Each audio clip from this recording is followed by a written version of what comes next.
Hi everyone, it's Jeanette and I am here to offer your Chapter 10 lecture. This particular chapter is discussing group work and helping you understand kind of the process and dynamics involved in working with groups, good and bad. Our learning outcomes and what we hope to be able to achieve by the end of this chapter is helping you to be able to differentiate between the pros and cons of working with groups, understanding the different phases of developing a group and that group now implementing its activities for which it was designed. And then being able to outline and distinguish between the 5 overall categories of groups within the field of human services. And then finally, being able to describe and explain the different types of leadership and which ones might be most effective in the field of human services. So let's start a little bit by talking a little bit about what type of group work you might find yourself in as a human service professional. So we will always engage in kind of lifelong learning and professional development, and as such, you'll attend workshops and conferences where you will be interacting in a group format. You'll also likely be with agencies or organizations that will hold regular ongoing staff meetings, maybe for small departmental staff meetings and then larger division or maybe even organizational staff meetings with all employees as a whole. You may in fact need to be facilitating meetings for new employees that come on board or new clients. Maybe you need to orient them to your program, or you need to orient them to new roles and responsibilities for which you are going to be assigned to train. You also might have to actually do the training itself or facilitate support groups where you're going to have to lead those groups, assess the dynamics of those groups, create interventions to ensure that the group is moving effectively toward its assigned task or mission, so on and so forth. There might be times when you're called in to be a mediator. Maybe there's a conflict between 2 team members. Maybe you have a conflict between one of your clients and a service provider or a community member, and you might need to be utilizing your human service and social work skills as a mediator. You might have to chair a particular committee. Committees can be at an organizational level, at a community level, and there might be opportunities for you to take on leadership roles in those committees. And then additionally, there might be a union or professional organization with which you'll become affiliated as part of your work, and or even an advocacy role, and you might need to be facilitating those groups. And these are just some examples. Certainly, if you take on more of a counselor role, then you might have specific groups that you're leading as part of the services that your agency or program provides to clients. So these are just some of the outside professional roles that you'll take on in addition to the primary role of your agency. So I want to, before I open this chapter, and let me just disclose that this content is actually not in the chapter. This is supplemental content. Alan Daly is actually a researcher at the University of California, San Diego. And interestingly enough, he is a data science researcher. And he's looked at social networking and the impact that exponential impact, let me say, that networks provide. And so I had the opportunity to attend a professional development training where he spoke, and he shared the story of the moonshot speech that JFK provided. So for those of you that might not know, JFK was a former president during the 60s. He was actually our president that was assassinated. He was the president that is largely associated with civil rights. And one of the main things that occurred during his presidency, along with the civil rights activism and movement that was happening, was us landing a man on the moon. So before we had the technology, when it was really just a pipe dream, JFK delivered a speech and he created a goal and outlined a vision for the United States to land a man on the moon. Again, we did not have the technology. We had no clue how we were going to achieve this.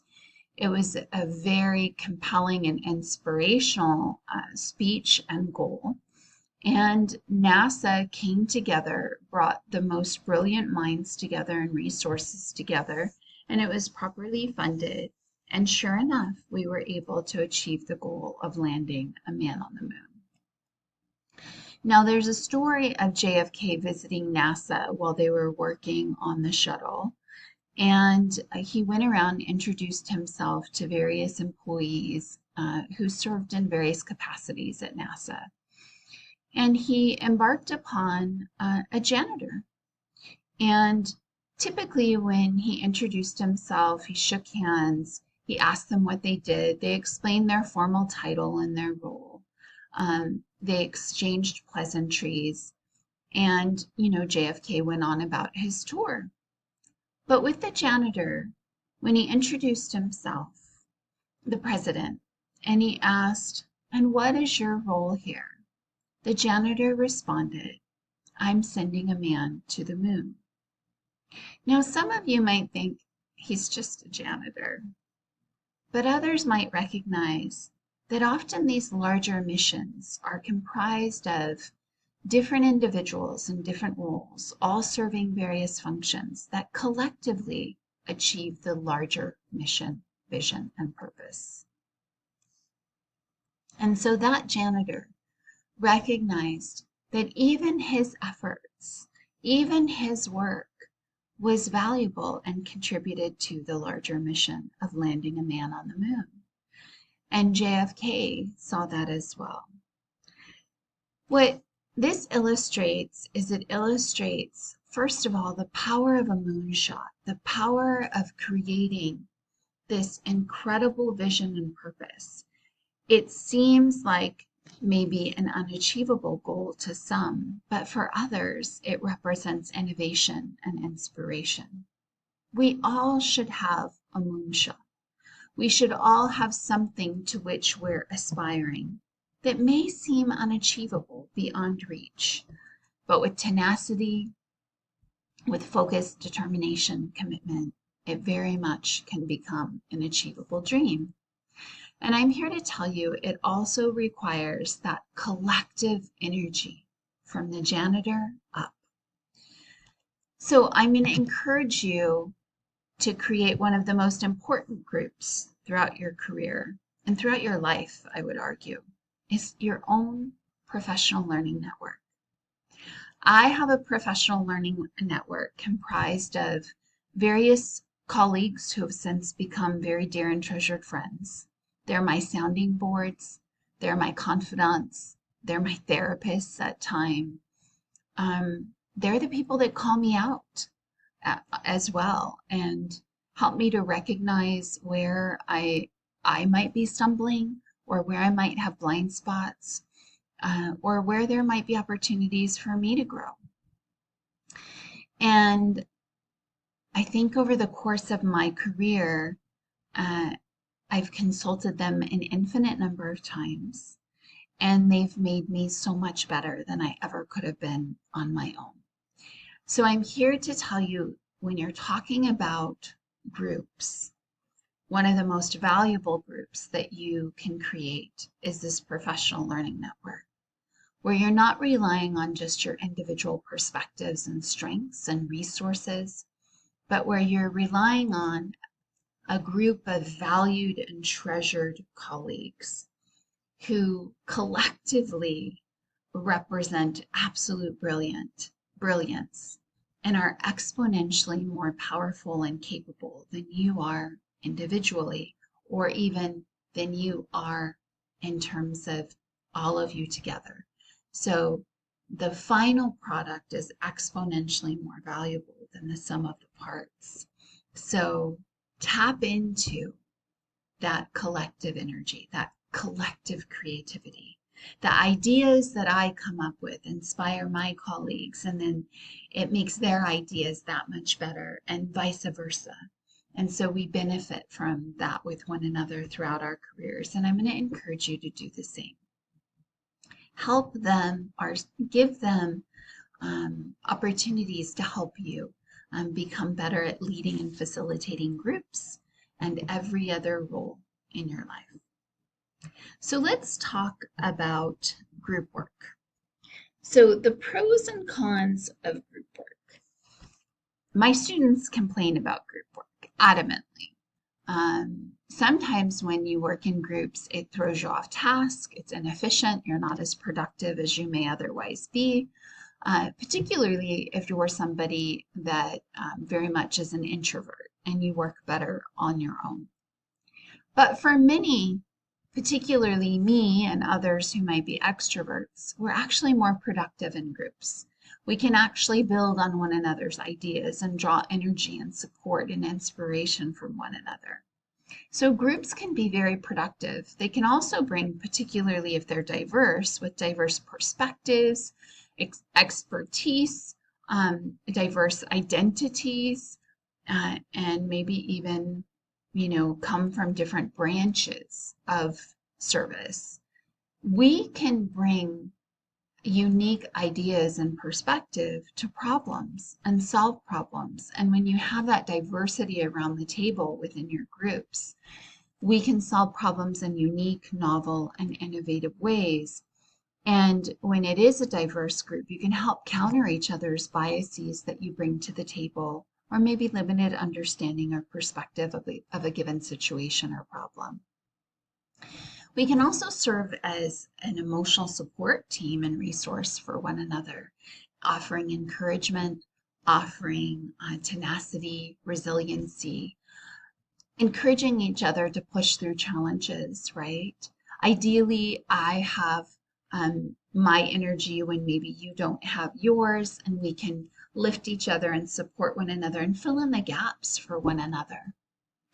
We can also build confidence through working in teams with one another. We can gain our own confidence, right? And it's somewhat easier to take risks and to step into new areas and new skills when I know I'm part of a team, because I have other people to go to and draw upon in terms of their knowledge, their advice, their recommendations, what strategies might they utilize.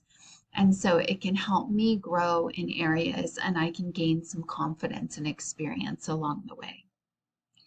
Now, unfortunately, groups can also mean conflict, right? Sometimes the dynamics aren't always constructive, and there can be a lot of tension in groups, and you might have to work through some of those challenges. And I tell my students that's important, because the reality is you're not always going to get along well with every single group member. There's going to be personality clashes along the way. And so it's important to acknowledge that, recognize that, and still find ways to professionally engage one another and move through the work anyway, right? Press through in anyway. And then additionally, sometimes groups aren't always using time efficiently, or resources efficiently for that matter. And human capital is the biggest resource of any agency or organization. So when we're not using our time effectively, then we aren't using resources effectively. And so we do need to make sure we're implementing processes and structures to ensure the groups work as efficiently as possible.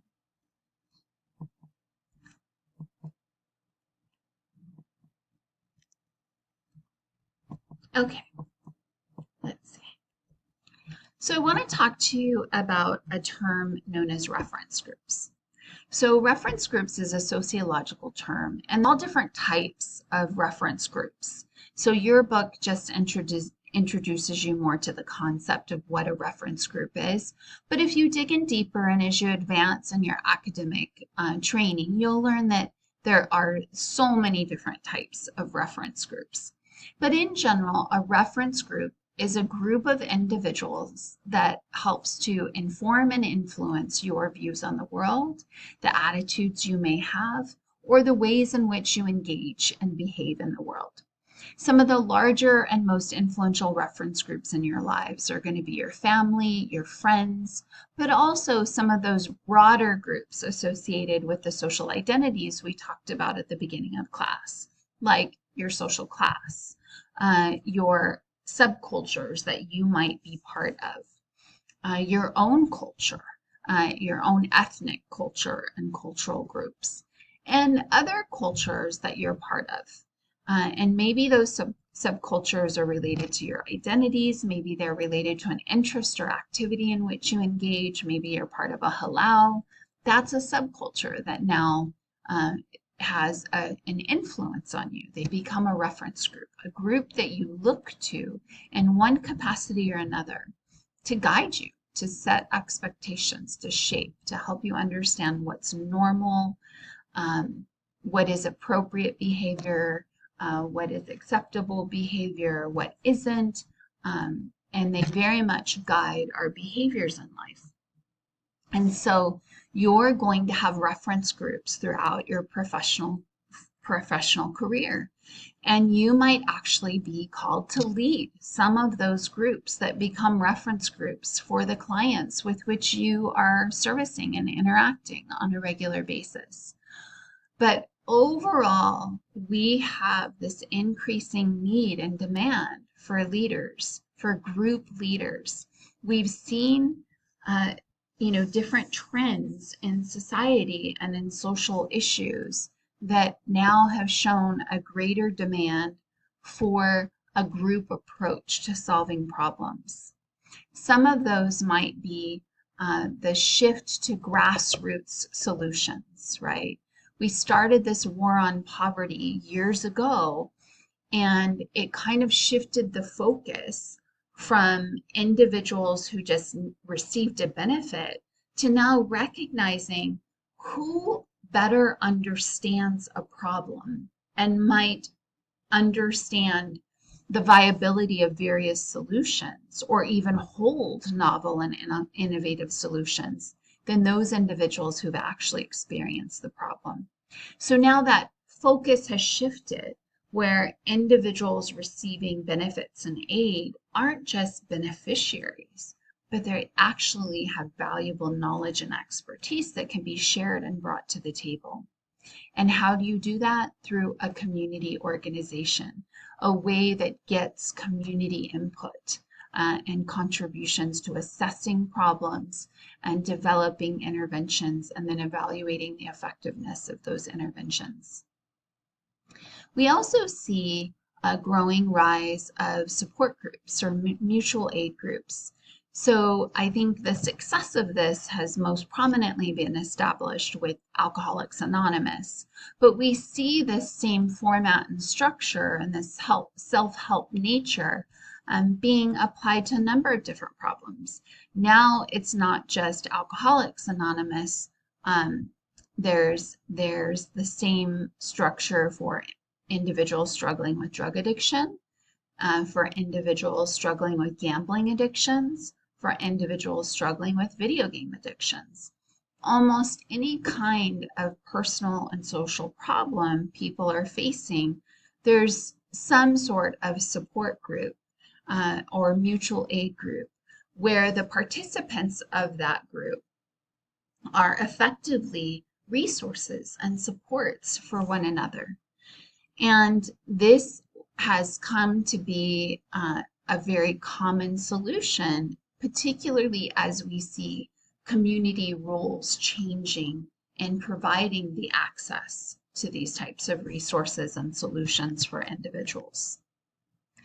Additionally, particularly with mental health, when we saw deinstitutionalization, where they closed down mental health institutions, and they actually put those people back into the community the most effective and affordable solutions were putting them in group homes, community residences, and hosting workshops where you're not doing just one-on-one therapy or providing one-on-one resources, which can be more timely, more costly.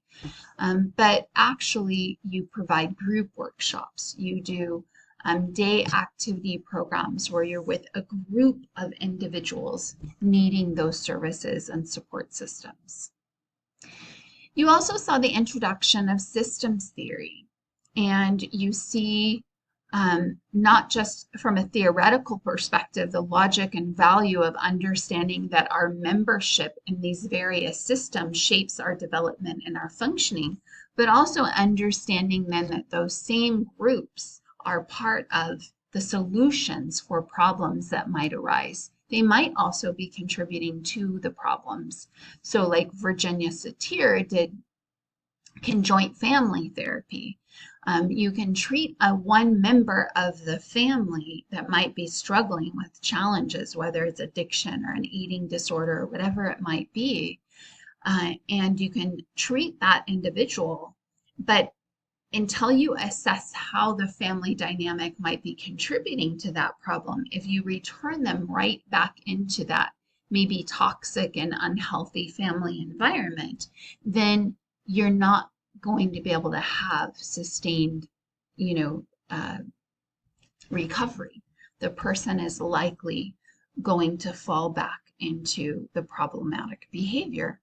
And so Virginia Satir talked about the importance of treating not just the individual, but the different structures and components of the larger family system. So it might be the whole family in therapy. It might be the client and their mother, or the client and their father, or the client and both parents, or maybe the parents with one another, or maybe another sibling, and maybe the client and the sibling, or the parent and the sibling. But she would take the family structure and unit, because it's a system, and she would break it down and understand the role of each component within the system in the problem, and then try to address the entire system and not just a particular client.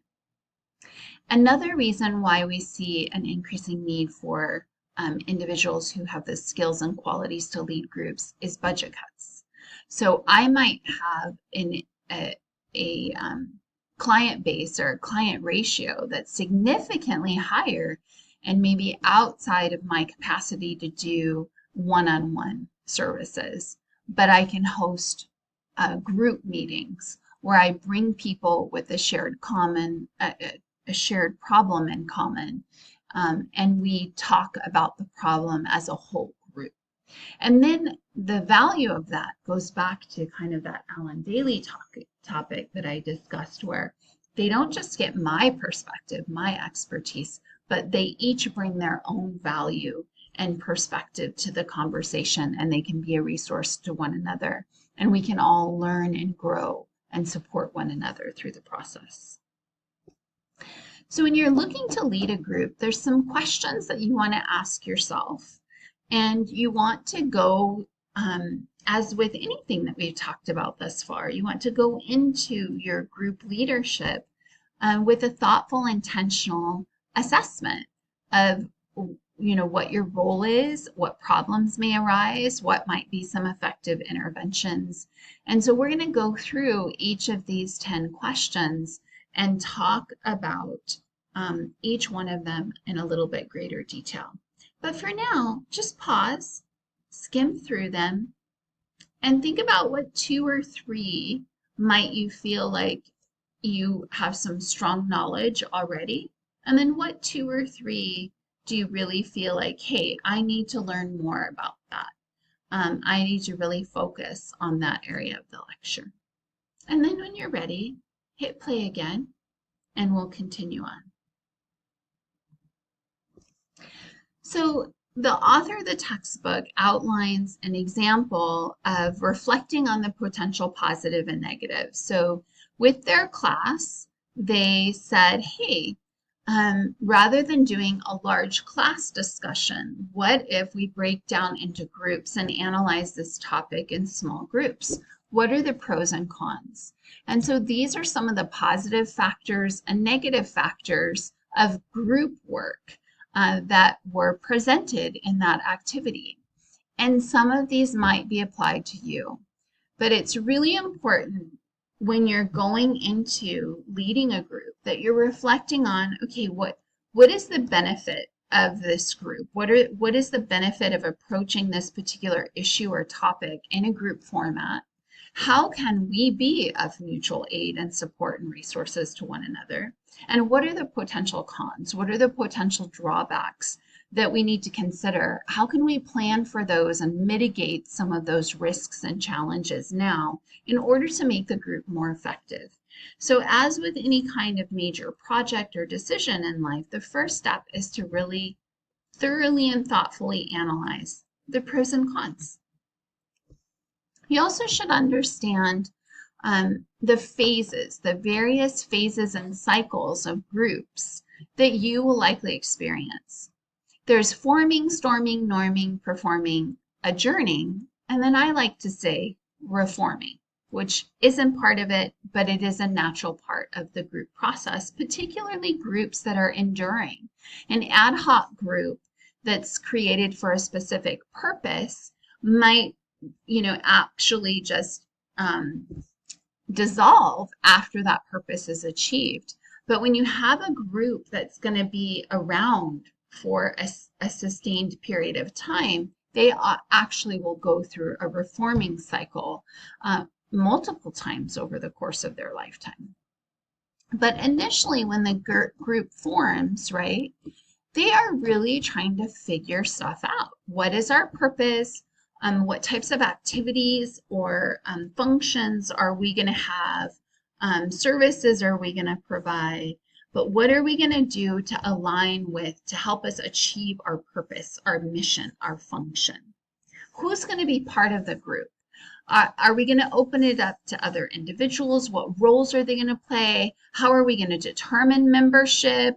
Is there going to be somebody that coordinates that membership process? Are there going to be fees involved? If so, how is that going to be collected and managed? All of that needs to be considered. What's the structure in terms of who's going to be making decisions, who's going to be leading it, how many voices need to be present in order for the decision to be valid? Where are we going to hold our meetings? What does that look like? How often are we going to hold the meetings? Are we going to do those meetings in an open forum setting?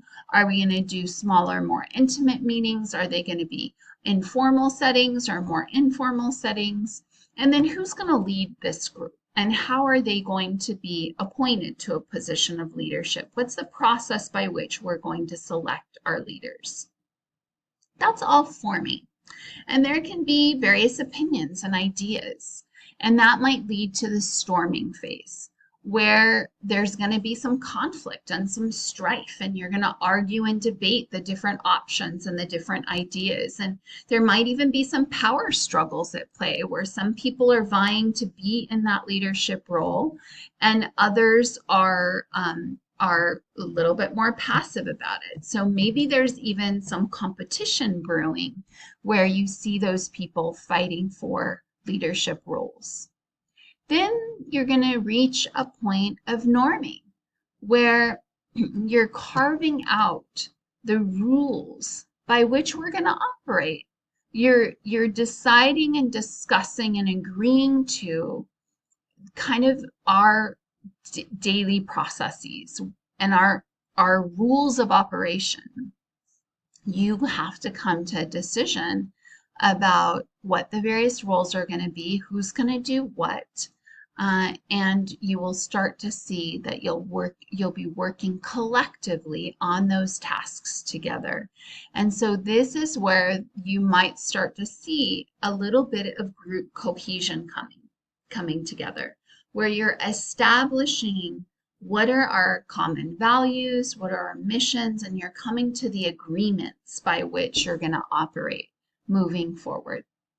And that helps you go into the next stage, which is performing. This is effectively doing the work. This is hosting the activities, providing the services, facilitating the meetings, whatever it is that your particular group has been designed or charged with doing. And this is where, when you're performing and you're creating, a system by which you're seeing that you're successfully hosting the events and providing the services you were designed to provide, now you might see some mutual trust building, some confidence building with one another when you're sharing in that work appropriately, and there's been a healthy division of labor, people are pulling their weight. You really now start to have the team put things into practice. And then finally, there might reach a time where you're adjourning or you're separating, whether you're adjourning a meeting, and even that can be challenging, particularly if you don't feel like things have been resolved, or sometimes even if things are going really well and you're having a wonderful, productive meeting, it becomes hard to adjourn it. But you definitely need to provide this space where you can all evaluate, was this an effective meeting? Was this an effective experience? What went well? What didn't? Talk about those mixed perspectives and really celebrate the successes and then look for the opportunities for growth and improvement. And maybe there's solutions you can't solve or you weren't able to solve, and that's where you want to provide ongoing referrals. Now, as I mentioned, I think there's an additional stage here that's not always captured when we talk about the phases of a group. And that is reforming. So forming, first coming together, going through that conflict of figuring out who's going to be in power and leadership and the structure by which you're going to operate, moving into norming where you've established common accepted processes by which you're going to operate moving forward, doing the actual work through performing, and then adjourning or disbanding and dissolving the group.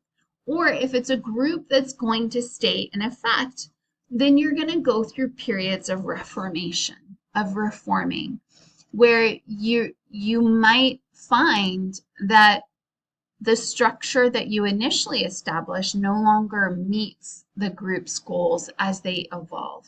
New membership comes into play, new goals emerge, new passions emerge, new perspectives are offered. And so it's really important that when you're going through that evaluation phase, that you're regularly evaluating the mission of the group and you're reforming as needed. So one of the first things that you need to do, and a key question you have to have, is what is our purpose? As a group, what are we here to do and accomplish? It's important that you articulate those goals clearly and specifically, that you have come to an agreement on what your common mission and vision and purpose is.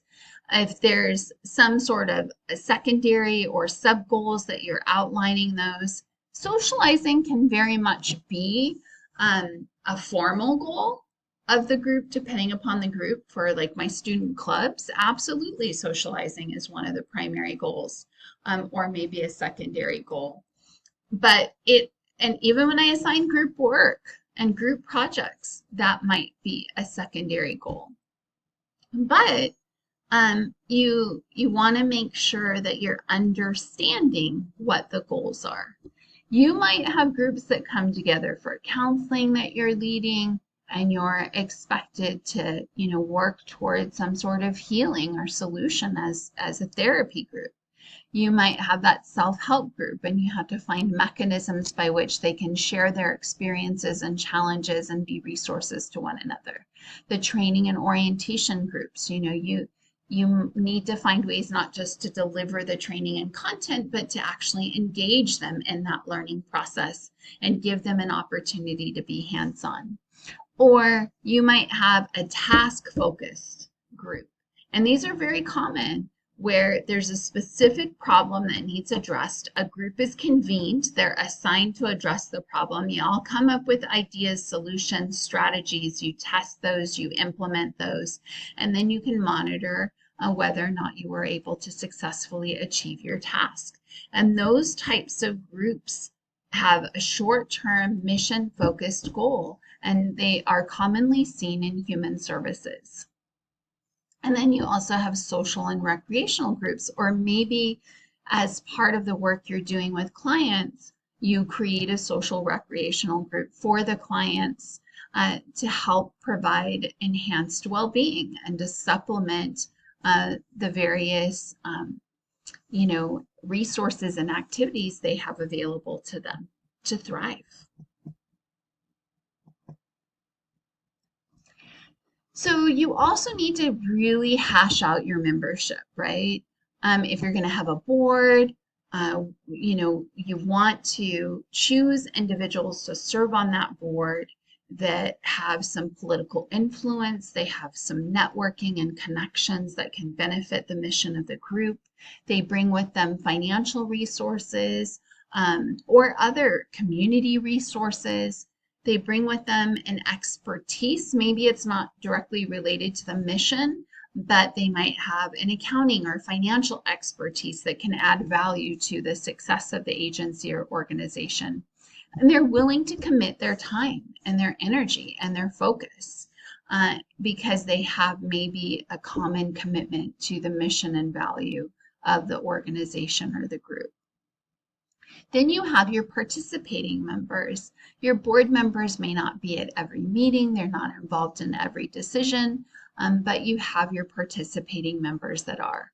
You have to decide, or maybe it's decided for you, who those members are. Are they self-selecting into the group, or are they mandated? Are they there because the court has required them to take parenting classes and this is a parenting group? Are they there because the court has required they take anger management classes and this is directed toward a domestic violence education?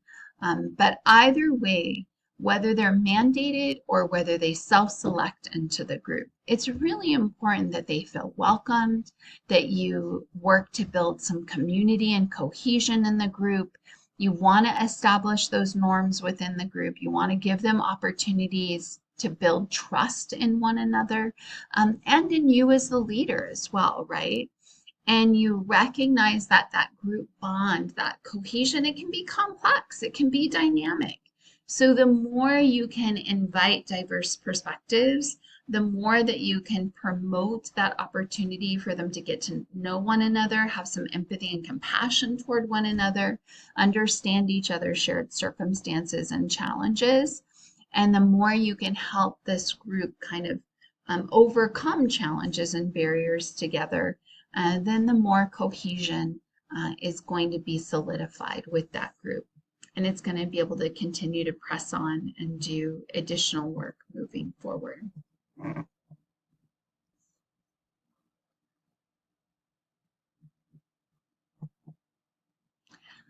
So structure is another critical component when you're working with groups. It's important to understand the formal structure of a group.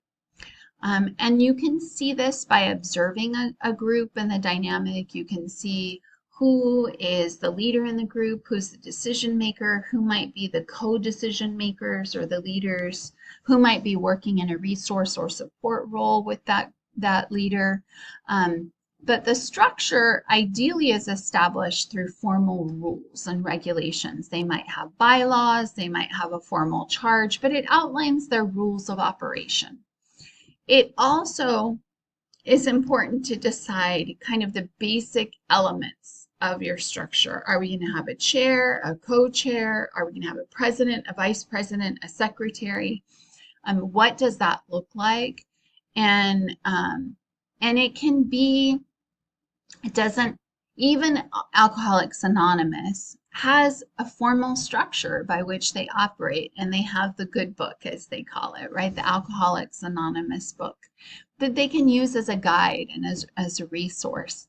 And that helps them to be exponentially more effective at their mission, because now, they have created a menu and a method and an outline that other individuals can utilize to effectively start another group in another location. But it is important to review your structure, ideally at least on an annual basis. And you can have a formal review of the structure, or it can be more informal, but I really do recommend formally reviewing your structure as a group every year and decide what's working, what's not, and where revisions and updates might be needed. This is part of that ongoing reform that I was talking about. Group leadership is a key area that has to be decided when creating a group. And it's important to think about what a leader is. There's a difference to me between a leader and a manager. So I want you to just pause the video and answer these two questions. Write out in your notes. What is a leader to you? What qualities or characteristics might you expect or need in a leader? And how might that look different than what you expect from a manager? Do you, like I, view managers and leaders differently, or do you see them as one and the same? So share your thoughts on that. So I'll tell you, a manager might manage processes. They might make sure things are done in a timely manner. They might make sure the budget is managed appropriately and that there's proper accounting and documentation. But they may not always do so in a way that makes me feel valued, heard, that makes me feel like they know my strengths. I may not even feel seen in an institution with a manager. Sure, I get the job done, but I want to feel like I'm part of something bigger than just me. I want somebody that inspires me, that helps me grow as a person and as a professional, that helps me be the best teacher I can be, the best colleague I can be. And that you get from a leader, not just a manager that can dot the I's and cross the T's and keep you in line like a drill sergeant, but somebody that inspires you, that affirms you, that values you, that makes you better, that recognizes the strengths of each team member, puts them in scenarios to let them thrive and to showcase those strengths, but also gives them opportunities, support, and resources to cultivate other skills, maybe that they're not so great at yet, and lets them develop in a safe and healthy, nurturing way. That's a good leader. Someone that maybe is at the bottom of this ladder, pushing others to the top, not standing at the top dictating who has to come up or who can come up, but making sure that all the parts and tools and resources are in place so everybody can thrive and reach the top of that ladder. That's a leader. It's very different to me than a manager. And I hope all of you aspire to be leaders and not just managers. So let's talk about some leadership theories. Trait theory of leadership suggests that we have this innate personality, this charisma, this dynamic nature that inspires and influences others, like JFK or Martin Luther King. Think about those people and you go to their talks and you hear their story and you're like, wow, I wish I had that kind of dynamic influence on others. That's great, but it's only one view of leadership. Some people believe that situations can create leaders. We're not just born a leader, but a situation might inspire leadership. Maybe there's a particular challenge that you're facing and you emerge, you blossom into a new person with new strengths where you rise to the occasion in order to meet the challenges at hand. So this is a situational theory of leadership. It extends beyond just being born as a leader. It's not intuitive per se, but it's created by circumstances that you've overcome in your life. And then there's this functional and task-centered leadership, which tends to be very commonly used in human services and effectively used in human services as well, where they look at how can we look at who can positively influence the group, right, toward its overall purpose and mission, and what skills are needed in order to support the work of the group overall. That might be offering information, sharing knowledge, giving suggestions, advice, counsel, direction. It might be offering support or seeking out support when necessary, bringing in experts or bringing in outside counsel or guidance. It might be somebody that can help with group conflict and address tensions and challenges that aren't being openly addressed. It can be somebody that has great skills in clarifying what problems are, or clarifying the recommendations and solutions even. Maybe building on those ideas, elaborating on those ideas in a way that they can now transform them into actual actionable steps that can be taken. Somebody that can energize and inspire so that the group can be productive and be passionate about their mission.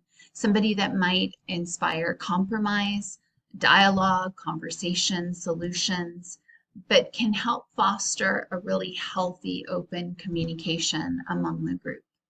Somebody that's great at bringing people on board and explaining to them the processes and roles and responsibilities of the group and helping them understand the tasks they might be assigned to. And then helping us to understand and keep us on task, like helping us to know what is outside of our purview or what's outside of our authority. Maybe that's one person. Maybe that's a combination of people. Maybe the leader is helping to really energize and bring in different people with these different strengths so that you can collectively make decisions. Maybe they see themselves more as the facilitator, where they're kind of coordinating and inspiring and inviting people into conversation, inviting people to share their ideas, or inviting people to share their skill sets toward the larger goal and purpose, but they aren't necessarily assigning or tasking people. Rather, they're facilitating an open dialogue. And that might go along with democratic leadership, where everybody is part of that decision-making process. Everybody is contributing to the leadership. You might have a formal leader, but maybe a true leader actually helps all of us to be leaders just where we're at. Sometimes that requires a laissez-faire leadership approach where you sit back and you kind of let the group run and you don't have direct oversight or control, but you let it organically take shape. And sometimes the most brilliant solutions might come from that kind of hands-off leadership style. And it can be very empowering at times. So each one of these might have different roles. We might see the task leadership used more commonly in the human services profession, but that doesn't mean there's not a place for these other types of leaders and that we won't encounter these types of leaders, particularly in the community. You might see very inspirational trait-based leadership. And that can be very powerful in helping address a critical social injustice that exists. So let's talk a little bit about group structures. Or I thought we already did talk about group structures. I could be wrong. I thought we did, but let me go back.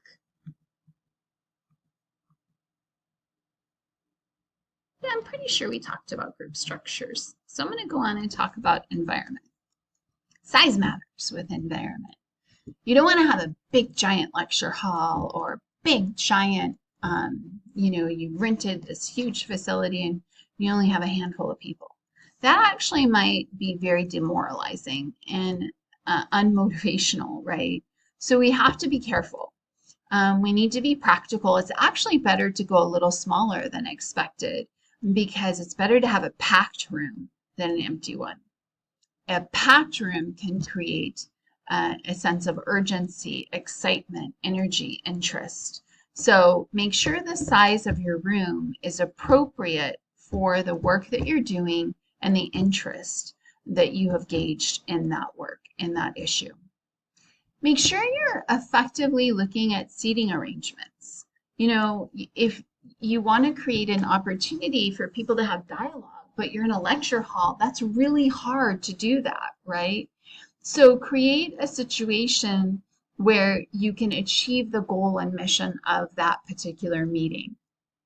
If you're going to be in a situation where you engage in problem solving and dialogue, if it's a small group, create a conference room table. If not, a room that allows you to break into smaller groups and have those discussions and then share out as a collective group.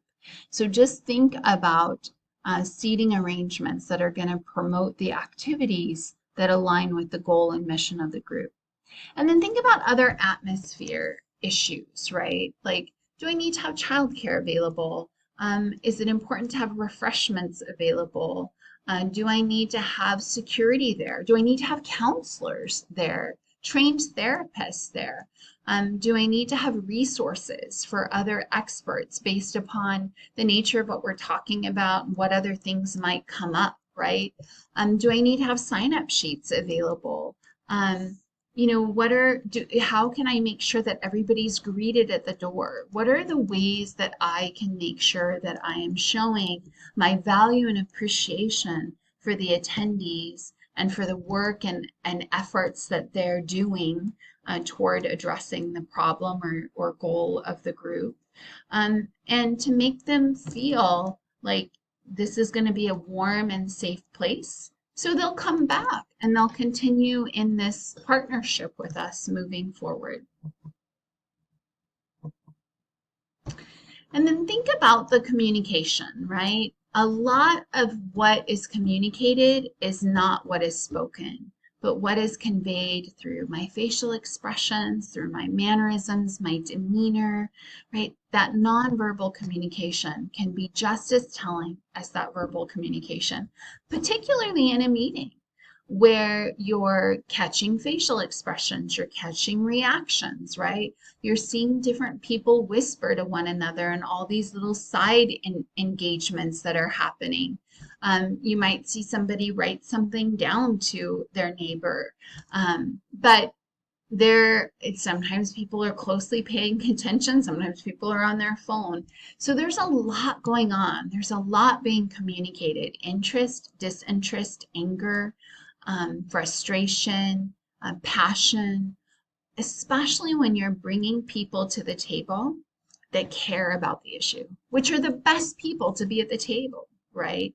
But recognize that they all have different feelings, perspectives, energy levels, communication styles, cultural backgrounds. And so pay attention to that dynamic energy in the room.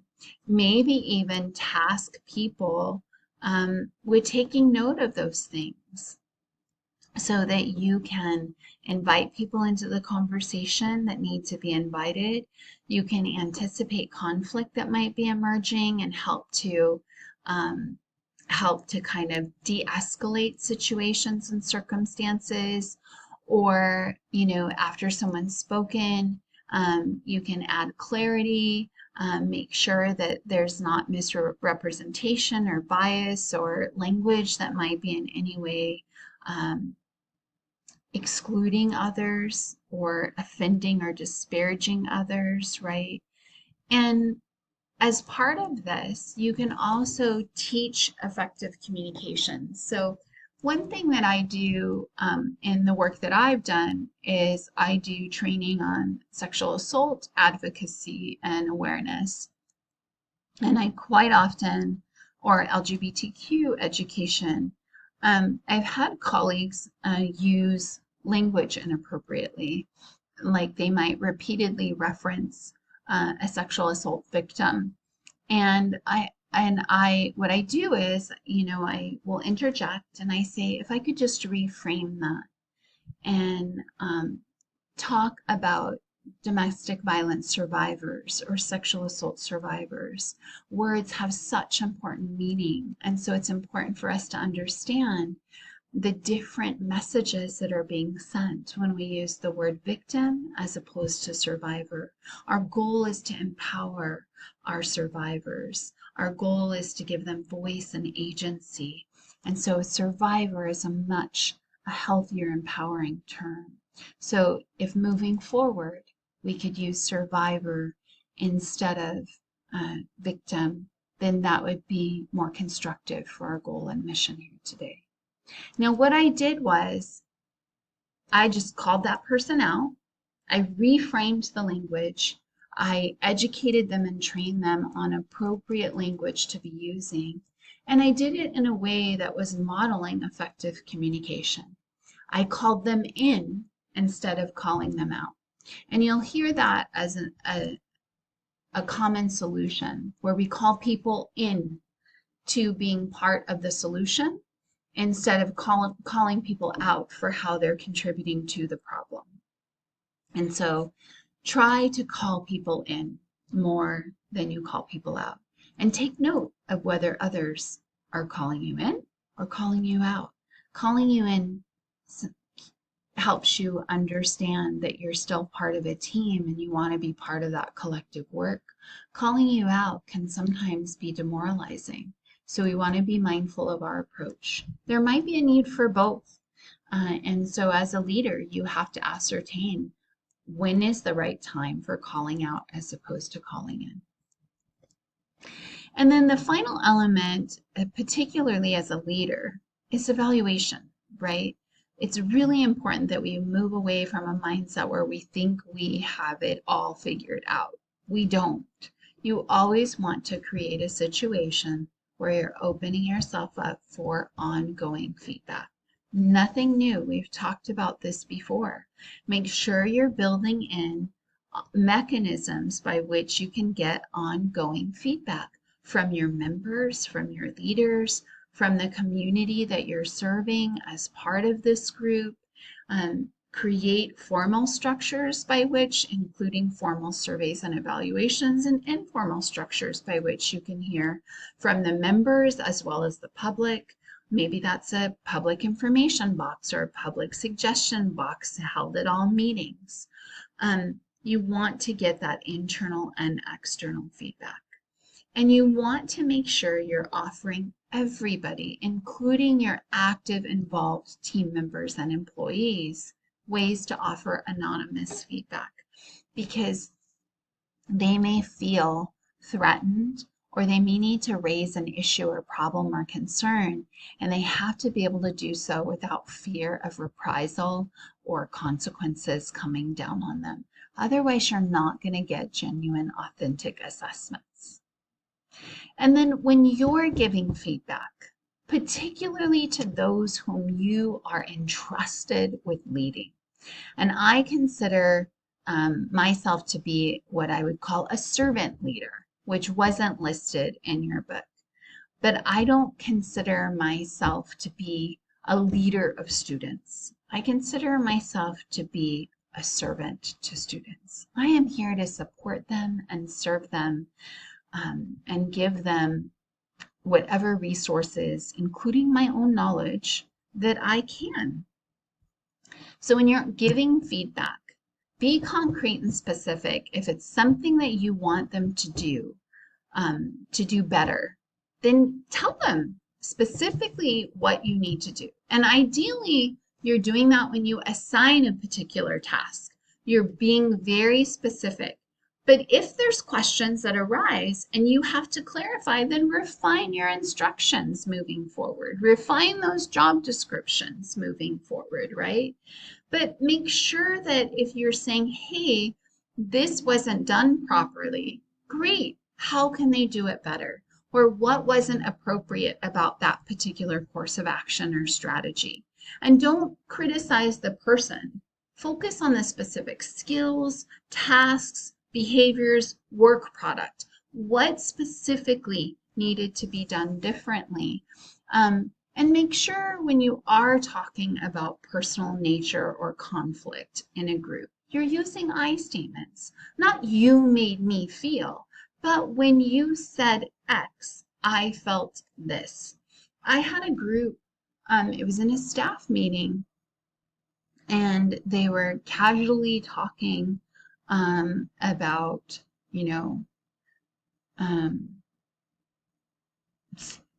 it was something that triggered my PTSD. I'm a suicide loss survivor.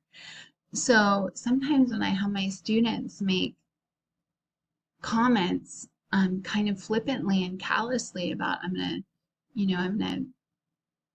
gonna drive myself off a cliff, or I'm gonna, blow my brains up. Those things hit me differently. They triggered me in different ways because I have held my brother's dead body in my arms.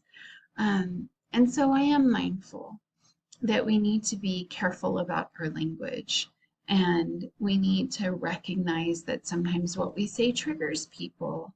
And so be careful about that. And use I statements, and explain your emotions and explain those concerns. And not that they made you feel, right? Because they didn't